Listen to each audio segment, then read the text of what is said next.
o mês de Outubro Rosa, que sempre alerta aí para a prevenção do câncer na questão da mama, nas mulheres, né? Tem toda essa atenção redobrada à saúde da mulher, mas o mês está acabando, o doutor Afonso Farina, ginecologista e obstetra que está com a gente por aqui hoje. O mês está acabando, mas os cuidados eles têm que permanecer todos os meses, independentemente da cor do mês. Tudo bem, doutor? Prazer te receber aqui. Bom dia. Com certeza. Prazer, gente. Bom dia. Obrigado pelo convite. Que isso? Sim, a prevenção ela é um trabalho constante, né? A gente tem que iniciar no primeiro dia do ano, assim que vira o ano novo, e continuar até o dia 31 de dezembro, com certeza. E isso vale para as mulheres, mas vale para os homens também, né? Com certeza. A gente vem agora com o Novembro Azul também, né? Já emenda, né? Exato, nessa sequência, na sequência, né? Pensando na saúde masculina, mas o mês de outubro, ele iniciou como um mês de prevenção ao câncer de mama, né? Mas se tornou talvez aí nosso mês de símbolo de prevenção da saúde da mulher, né? De levantar a nossa atenção para diversos pontos que precisam de cuidado na saúde da mulher, né? Não só o câncer de mama, que claro né, o câncer feminino que mais prevalente e que mais mata no Brasil, mas temos diversas outras doenças que precisam de diagnóstico precoce, precisam de prevenção, e esse mês veio também para levantar atenção para todas elas. Gente, claro, vai focar esse papo na saúde da mulher, mas, doutor, dentro da sua experiência, a gente tem percebido que os homens, eles têm olhado com mais atenção para a sua saúde ou ainda não? Até porque todas as estatísticas mostram, já não é de hoje, que o homem é meio relapso em relação à saúde, né? Meio Sim. Não, em alguns casos bastante, eu diria. Sim, até, né? A gente tem, assim, todas as estatísticas mostram que sim, o homem morre mais que a mulher, né? Classicamente, a mulher cuida mais da saúde do que o homem. Mas a gente vê, sim, cada vez mais, provavelmente por acesso à informação, acesso à rede social, que os homens também vêm aumentando os cuidados de prevenção. Que bom. Nos últimos anos. Doutor Afonso, falando então, voltando a esse foco da saúde da mulher, a gente pode começar falando sobre a questão dos exames médicos que são indicados, né? Existe muita informação, e que bom que a informação ela tem se difundido, mas não custa reafirmar quais são os exames indicados, a partir de que idade que a mulher precisa focar mais esses cuidados na sua atenção à saúde, hein? Claro, a gente tem assim, a mulher, desde o início, ela deve tomar um caminho de consultas de rotina, né? O que a gente tem estabelecido, né, em guideline, em livro, né, quando iniciar essa consulta de prevenção, idealmente, a partir dos 25 anos, a mulher já tem indicação de pelo menos um exame físico, né? Claro, isso também vai depender a gente tem que individualizar se a paciente já teve o início da sua vida sexual, tudo isso vai impactar. Cada caso é um caso, Exato, né? a gente tem que sempre individualizar. Mas na maioria das pacientes, essas consultas têm que começar pelo menos aos 25 anos. Certo. Né? Que é o período onde a gente tem indicação de coleta do primeiro exame preventivo. Que isso é bem importante também. Em 2025, o nosso exame preventivo mudou. Ele se tornou mais moderno. É né? mesmo? A gente deixou de realizar só o citopatológico de colo de útero, o famoso Papa Nicolau, Sim. e passou a coletar o DNA HPV. Né? A coleta do preventivo, ela é a mesma, ela é feita da mesma maneira, mas é um exame mais sensível, né? Um exame que detecta o vírus antes dele fazer uma lesão pré-maligna. Antes a gente buscava as lesões pré, para tratar as lesões pré e deixar para elas deixarem de evoluir para um câncer de colo de útero. Hoje a gente já detecta o vírus antes dele formar a lesão pré, né? Então a gente consegue atuar mais rápido, melhorar ainda mais a prevenção do câncer de colo de útero. E falando em câncer de mama, né, certo, que é o foco do Outubro Rosa, né? A gente tem assim, na paciente que não tem história familiar, a gente houve também uma grande mudança em 2025, que é algo que as sociedades de ginecologia já vinham pedindo há um tempo. A gente houve uma ampliação da faixa etária da realização da mamografia, né? Antes a gente iniciava pelo SUS a mamografia a partir dos 50 anos. Hoje a gente teve essa ampliação para os 40, né? Que era o que a maioria dos ginecologistas já faziam nos seus consultórios. Certo. Mas a gente também tem que individualizar, né? A paciente que teve uma mãe, uma irmã com câncer de mama com 30 anos, ela tem que iniciar 10 anos antes desse diagnóstico o seu exame clínico, às vezes o exame de imagem. A gente sabe que a mamografia para paciente jovem, ela não é o melhor exame, né, por causa das características da mama da paciente jovem, mas pelo menos o exame clínico, né, consultar com o especialista. quando tem essa história familiar, é essencial. Exatamente. É fundamental e que bom que a informação ela tá aí, né? Tá. Hoje melhorou muito nesse aspecto. Imagino até que em conversas, talvez, com profissionais mais antigos, você que está ouvindo a gente, o doutor Afonso é jovem, né? A gente percebe que isso mudou, né? Mudou. Pensando no tempo das avós, das mães aí, Com né, certeza. doutor Afonso? Hoje em dia, só não tem informação quem não quer, né? Então, é uma coisa que eu falo muito para os meus alunos, para os meus residentes. O próprio inteligência artificial, né? Se a gente aprende a usar ela, se a gente usa ela da maneira correta. Né? A inteligência artificial, eu sempre digo, ela não pode ser uma ferramenta para tu estudar. Né? O estudo, ele tem que ser o estudo do livro, tem que ser o estudo... Mas para tu consultar mesmo, né? Uma informação rápida, por exemplo, tô com dúvida se eu preciso fazer mamografia com a minha idade. Pô, bota lá, tenho tantos anos, sou mulher, preciso fazer mamografia? A resposta vai ser correta, né?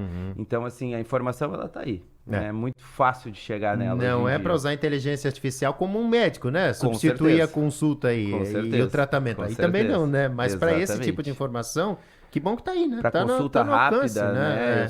A gente tem que saber usar as ferramentas que estão ao nosso dispor. Muito bem.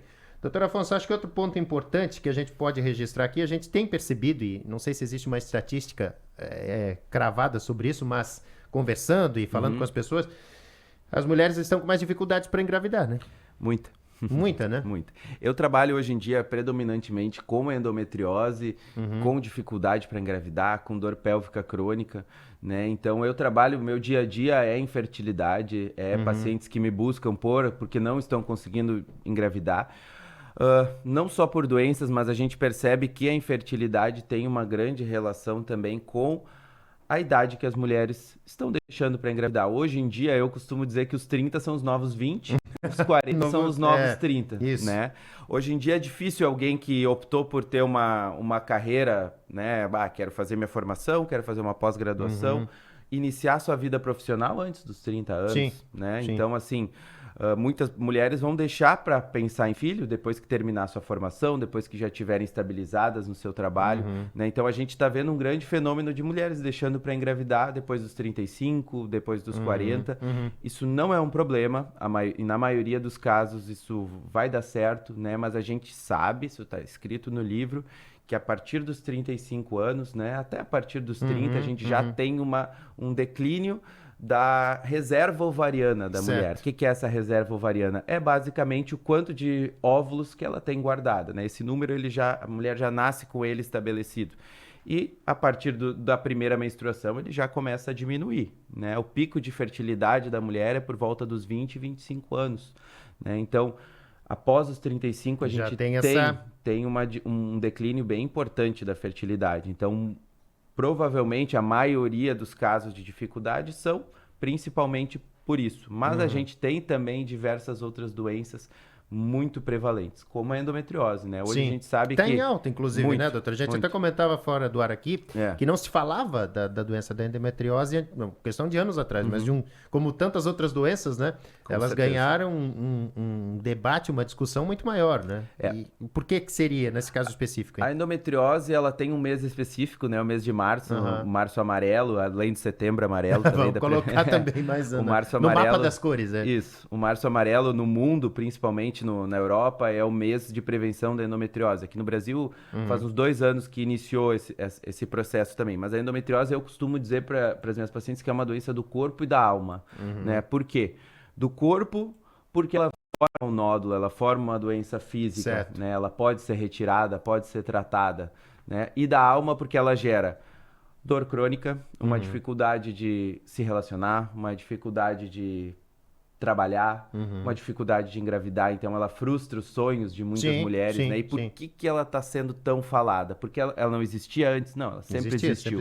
Sempre existiu. A gente tem relatos de 1890 de anatomistas que já descreviam, né, essa presença de aderências de endometriose, né? Mas por que ela foi tão falada? Porque a gente melhorou os métodos diagnósticos e porque a gente começou a ouvir mais as pacientes. Veja bem, não quer dizer que os ginecologistas do passado não ouviam. Né? Mas por muito tempo se normalizou a dor no período menstrual. A dor que é normal no período menstrual é aquela cólica leve, que a paciente trabalha o dia inteiro, que ela nem lembra que está com cólica. Com dor. Quando ela para tomar um cafezinho, ela, opa, tô com uma cólica leve. Isso sim, a gente pode considerar normal. Mas a paciente fica 3 dias de cama no período menstrual, sempre tem indicação de investigar. E agora a gente melhorou esses protocolos, né? Porque a gente sabe que um ultrassom transvaginal simples, o exame preventivo, o Papa Nicolau, nenhum deles diagnostica endometriose. Não é? Não. Nenhum deles. Não, a gente precisa de um exame físico muito bem feito por alguém especialista nisso. A gente precisa muitas vezes de ressonância magnética, a gente precisa de ultrassom com preparo intestinal e às vezes nem esses exames mostram. Detecta nem esses? Nem esses. Daí a gente precisa passar para um exame que a gente chama de videolaparoscopia, que é um exame cirúrgico, né? Que a gente entra com uma câmera dentro do abdômen da paciente e no mesmo momento que a gente identifica as lesões, a gente já trata, né? Então, provavelmente ela sempre existiu, ela está em voga porque a gente começou a ouvir mais as pacientes e valorizar mais esses sintomas. Né? Muito bem. A gente percebe, o senhor falou muito bem, de se ouvir mais o paciente. Isso vale para qualquer especialidade, né? E que bom que a medicina também ela tem se adaptado nesse ponto, né? Eu diria que o pilar básico da medicina é a conversa, né? A gente sabe que 70% das doenças são diagnosticadas sem encostar a mão na paciente, né? O exame físico, ele mata a charada em 20% dos casos. Em 70% a gente diagnostica na fala. E outros 10% a gente vai precisar dos exames para fechar o diagnóstico. Talvez, né? Mas assim, se tu conversar e escutar o paciente, tu consegue matar a charada na maioria dos casos, né? Então, nesses casos, tu parar de normalizar esses sintomas que por muito tempo foram normalizados, né?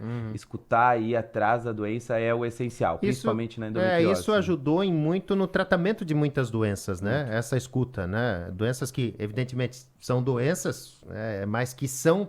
O tratamento, ele fica mais... Eu diria, talvez mais acessível, mais suportável durante um período, né? Tem a questão do câncer aí, por exemplo. Olha o que teve de evolução no tratamento do câncer, né? Nos últimos anos, né? Antigamente se falava do câncer, acabou. A pessoa era definir a data ali, né? E hoje o tratamento mama, né? Ele é diferente, né? O câncer de mama, por um tempo, a única chance de cura que existia era uma cirurgia radical, né? A mastectomia, até 30 anos atrás, que era retirada da mama, era uma cirurgia que retirava também o músculo peitoral. Ela mutilava a paciente. Né? Hoje em dia a gente tem altas taxas de cura com cirurgias pequenas, retirando só o nódulo, com radioterapia, muitas vezes sem quimioterapia, com hormonioterapia, que a paciente fica usando o medicamento por 5, 10 anos, com cura. Né? Então, não existe mais motivo para tu não escutar a paciente e para tu não ir no médico. Né? Porque tem muitas pacientes que não vão no médico. Ainda não vão? Não. Copiaram dos homens e estirão. Isso é uma outra coisa importante desse novo rastreio que eu comentei do câncer de colo de útero, porque segundo o INCA, né, Instituto Nacional do Câncer, e o Ministério da Saúde, se a paciente tem um DNA HPV negativo, ela vai poder coletar o novo exame só daqui a 5 anos. Né? Então eu brinco muito com os meus pacientes assim, pô, se quando era de ano em ano vocês não vinham, imagina agora que vocês vão saber que é de 5 em 5, né? Então às vezes eu prefiro nem falar isso para paciente, porque elas já não apareciam muito. Imagina se elas souberem que dá para espaçar um pouco mais, né? A paciente turista, né? Aquela que aparece uma vez ou outra, exatamente. Né? 8 horas e 48 minutos, conversando aqui com o Dr. Afonso Farina. A gente fala também sobre a importância do pré-natal. As mulheres que estão pensando em engravidar, enfim, e que têm essa meta, esse sonho junto com a família aí. Qual que é a importância, doutor, em linhas gerais? Porque se fala muito, mas às vezes não se tem noção da importância, porque muitas coisas podem ser detectadas nesse período, né? Com certeza. Para mim, o pré-natal ele tem que começar no momento que a paciente define que quer engravidar. Daí eu chamo de consulta pré-concepcional, né?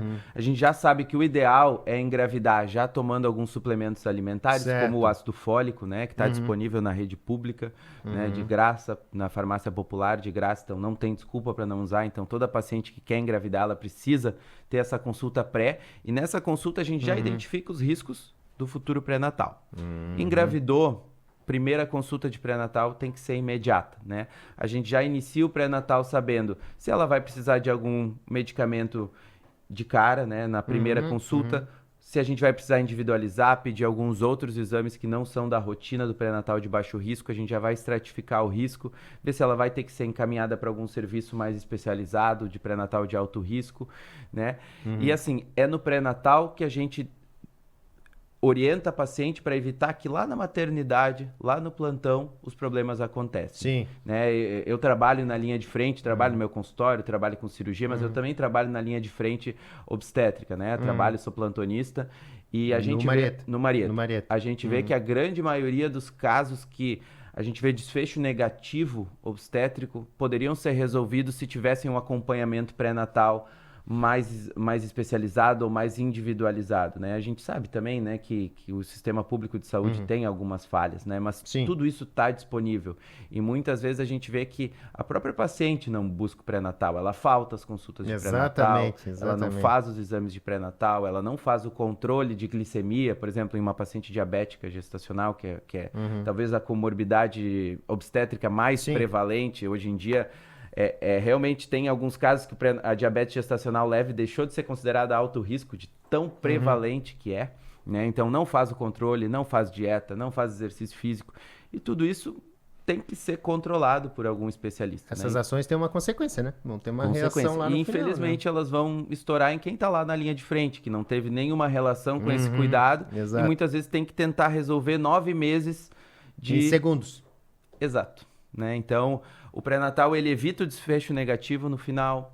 O pré-natal ele prepara a mãe para um parto normal, né? Que sim, gente, são raras as exceções que a cesárea é superior ao parto. Né? O parto normal, ele é normal por um motivo. Tá aí a explicação, né? Tá na definição do nome, né? Não são pouquíssimas as situações que a gente não, que o parto normal, que a cesariana é superior ao parto normal, né? O parto normal sangra menos, o parto normal infecta menos, a recuperação é mais rápida. Só que se a paciente não se prepara para esse parto, ela não vai querer o parto, ela vai ter medo da dor, ela vai ter medo da imprevisibilidade que esse parto gera, porque é imprevisível, ninguém sabe, a qualquer momento pode acontecer uma emergência, mas para isso que o médico está lá, né? Então, assim, se tu não prepara essa paciente, ela vai chegar pedindo cesárea porque ela está com medo da dor, mesmo porque ninguém orientou ela que tem tratamento para dor, a gente tem analgesia de parto, a gente tem métodos não farmacológicos para dor, banho quente, compressas, medicamentos, né? Então, o pré-natal, ele prepara para tudo isso, né? É a preparação mesmo. Exato. Já que o senhor falou aí sobre a questão do Marieta, plantão, a gente tem uma equipe de ginecologistas de obstetrícia muito boa, muito legal no hospital. Acho que é importante frisar isso, né? Para as futuras mamães, para as famílias aí também. Marieta acaba sendo acaba sendo, não, né? É a referência, evidentemente, da nossa região, né? Hoje a gente é referência para 13 municípios, né? Mês de agosto, a gente bateu o recorde histórico de nascimentos. Que legal. Tá? 420 nascimentos em um mês. 420? 420. Assim, hoje em dia a gente está com uma equipe de 3 médicos plantonistas o dia inteiro, mais os nossos médicos residentes. Então, às vezes são 5 médicos e mesmo assim falta médico. Falta médico. De tanto parto que a gente faz, né? E as pessoas têm que saber também que a gente lida quase 50% dos nossos nascimentos são alto risco, né?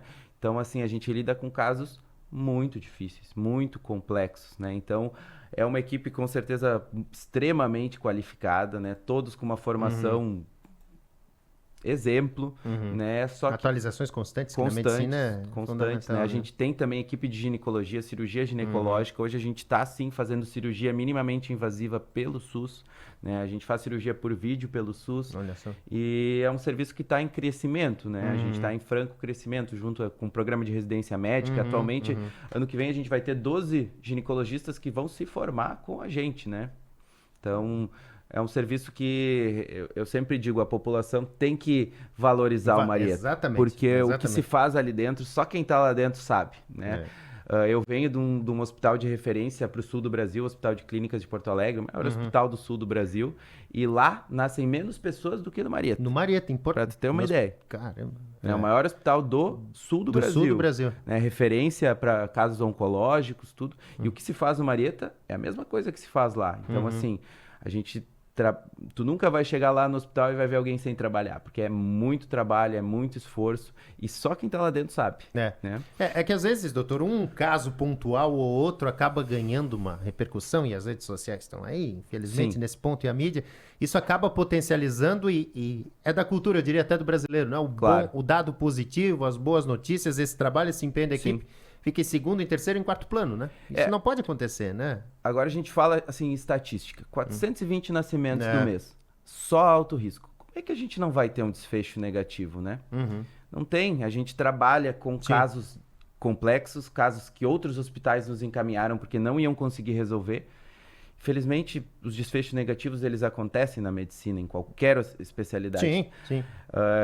Eu costumo dizer, quando a gente tem alguns casos extremamente graves, que eu diria, olha, infelizmente esse desfecho ele seria assim se tivesse sido em Harvard, né, no hospital de Harvard, porque a medicina ela é assim, né, infelizmente tem casos que vão para o lado ruim, né, então, e quando a gente tem uma casuística tão grande, tanto nascimento, tanta paciente, é estatística, né? Qualquer situação, né? Você vai ter um caso ali que, infelizmente, né? Claro, aí você tem uma mãe, você tem uma família, Claro, né? com Você tem certeza. toda uma expectativa, um sonho, um planejamento, mas, infelizmente, pode acontecer. Mas a gente tem que levar o dado positivo mesmo, Claro. né? Que uma maioria extrema sai satisfeita, sai feliz e realizando um sonho, né? Claro, e a grande maioria dos negativos, infelizmente, seriam negativos em qualquer lugar, né? E é difícil a gente explicar isso para a família, Claro. sem ter Claro. o apoio do pré-natal, né? Aí a gente vem de novo para a questão do pré-natal, né?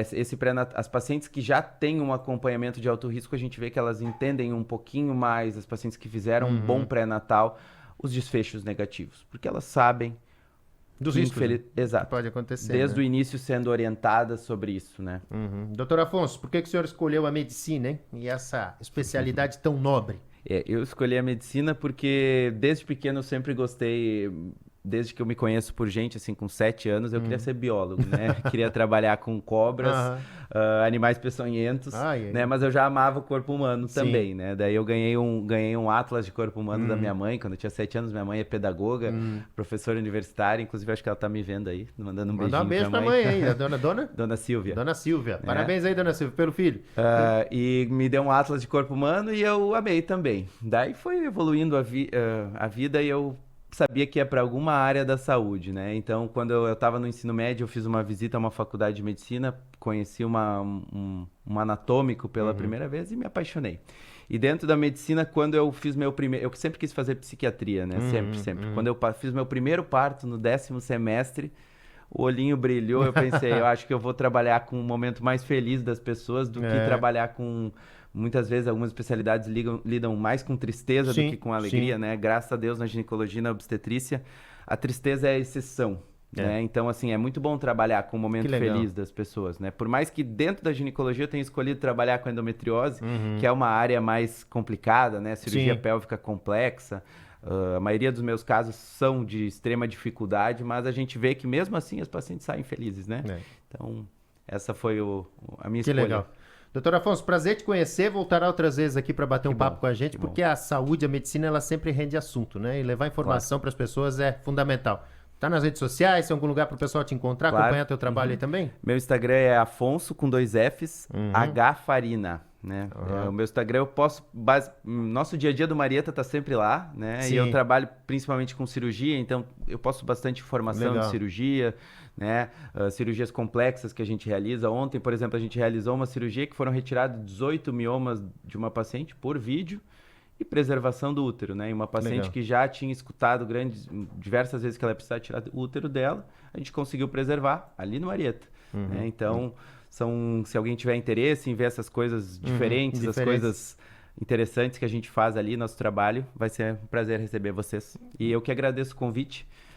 Também estou aberto. Muito bem. Voltará outras vezes aqui. Obrigado, doutor Afonso. Parabéns pelo trabalho aí, viu? Agora, 8 horas e 58 minutos. Nós vamos a um rápido intervalo. Daqui a pouco a gente volta.